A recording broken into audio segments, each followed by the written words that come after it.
has announced 20 different electric vehicle models. And the thing about all of these is they can all be sold at a loss for environmental compliance reasons, and the losses on the electric vehicles can be recouped on the internal combustion ones, which are the ones that 95% of Americans still want. So, and Tesla has no internal combustion engine vehicles on which to recoup the EV losses. So, to me, this is just another. What's happening is what I have predicted for the last 3 years is finally coming to pass.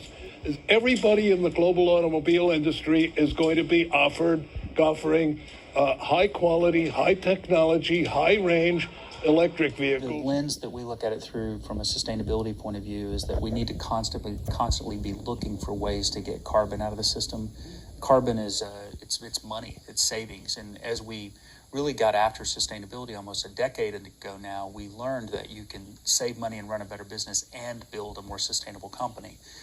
We've set a target of getting a gigaton of carbon out of our business by 2030 together with our suppliers. So we need to find lots of ideas like this, and hopefully we can make this Tesla thing work so that we can achieve that goal. Thanks for joining us once again. If this is your first time, welcome. If you're a repeat visitor, welcome back.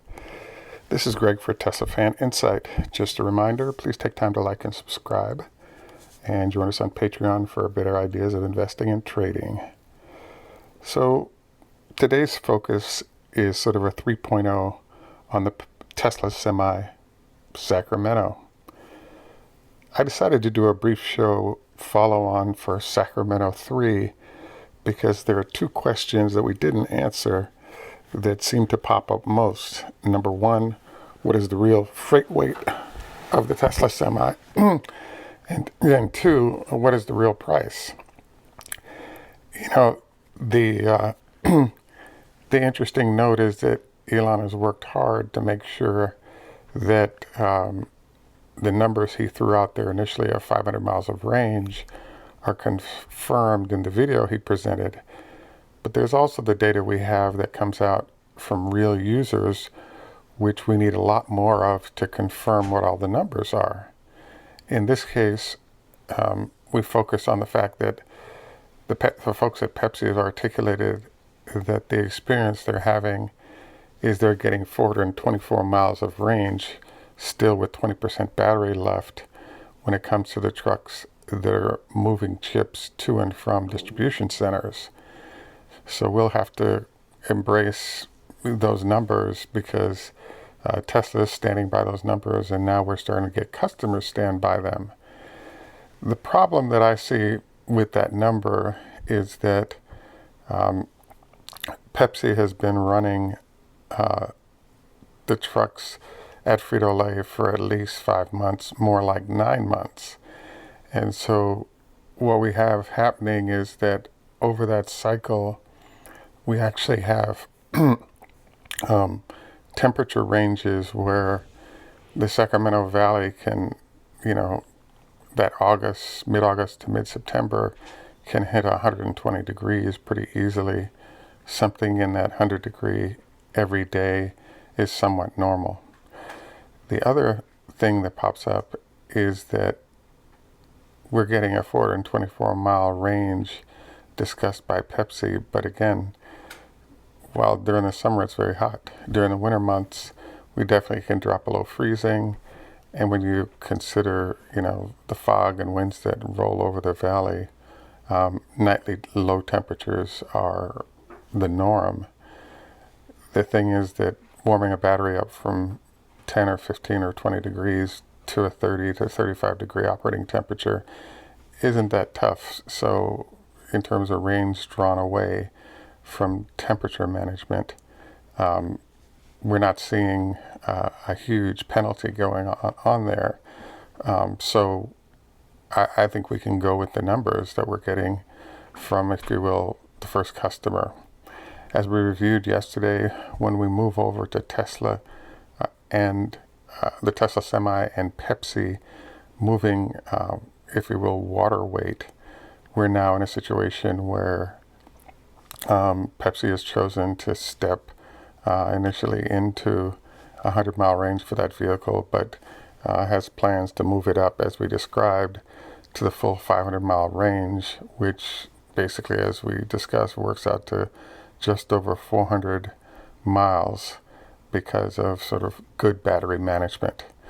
As you know, one of the processes for working with EV batteries is the fact that the ideal operating space is between 20% and 80%. With occasional pops up to 100%, you're fine.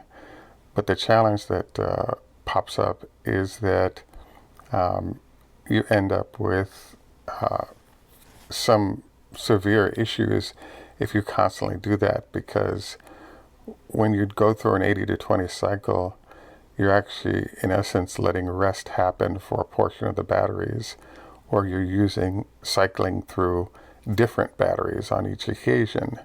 So it just results in a lower usage profile for all the batteries when you're not pushing to the max at all times. And that cycling process facilitates longer battery life. So it's just a smart move in general. There's a suggestion here that the somewhat secretiveness about range and weight, for example, is a suggestion that it may not actually work.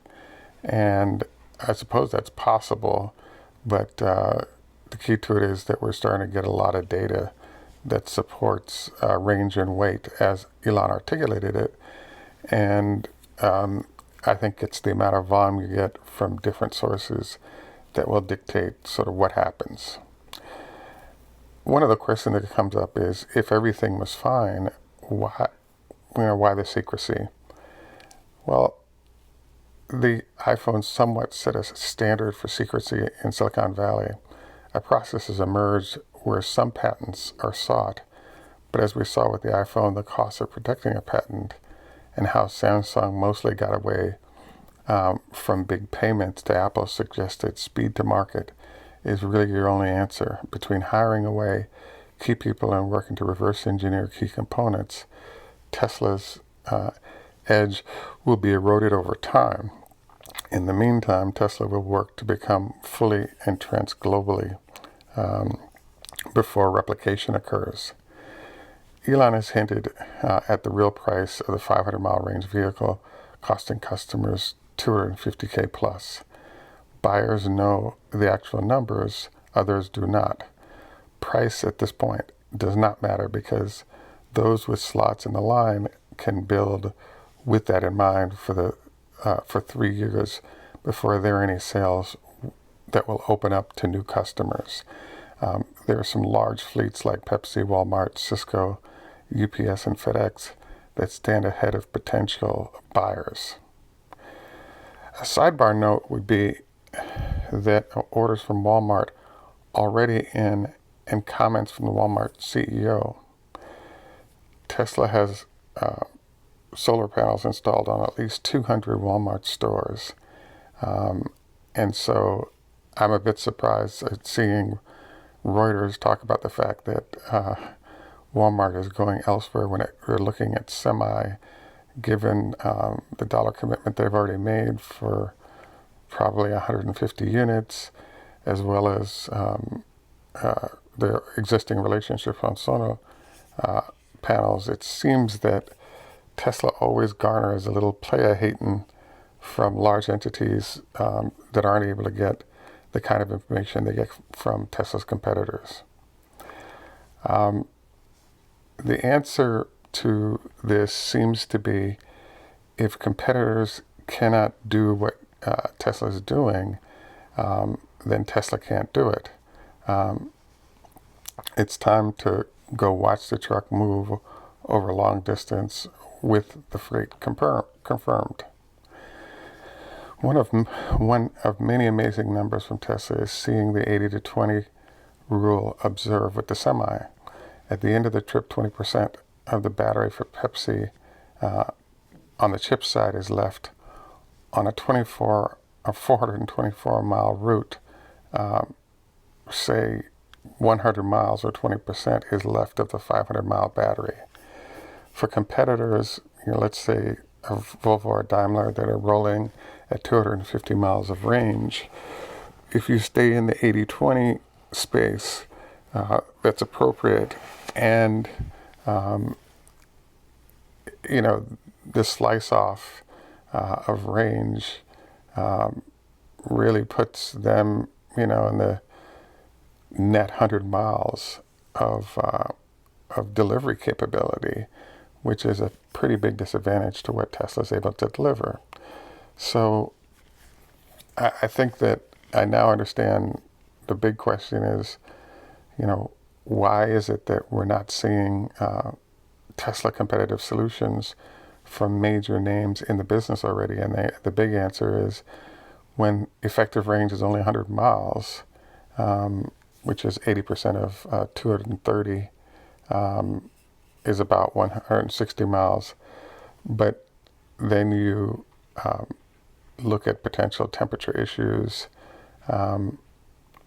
There's a big range anxiety nightmare for semis, and until they can sort of figure this out, I think it puts competing entities in a difficult position.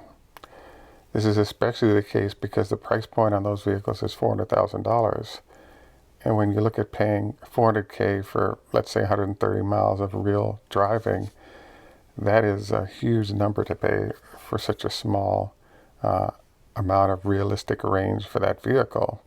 I suppose it could work if you simply just allocated during deliveries charging time, but it's still a struggle for drivers to stay on top of range, and creates range anxiety that could be challenging, especially once we go into either very hot or very cold times of the year.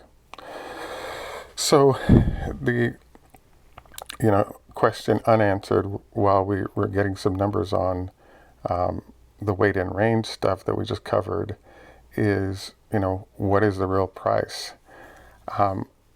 Given what Elon talked about is that lithium prices have increased in essence 10 times since they set the price of the truck, it's hard to imagine that we would stay in the 180 to 200K range on price for the truck. But at this point, given that how long the trucks last, I don't see it being a problem for customers to pay 250 to 300K. Add in some of the rebates from the government, and that lowers the number a little bit. But in general, the long rangeness of the vehicles in terms of million-mile targets, as well as the performance that's being had in terms of lowering costs, etc., makes it an easy swallow of that 250 to 300K price point. So congrats to Tesla, and we look forward to getting more data and a shot at more information that can make it clearer what's going on. I still remain surprised that the biggest names in the business still haven't been able to reel Tesla in, and they've had a long time to prepare for executing that. As usual, we appreciate your taking time out to join us. I look forward to your comments.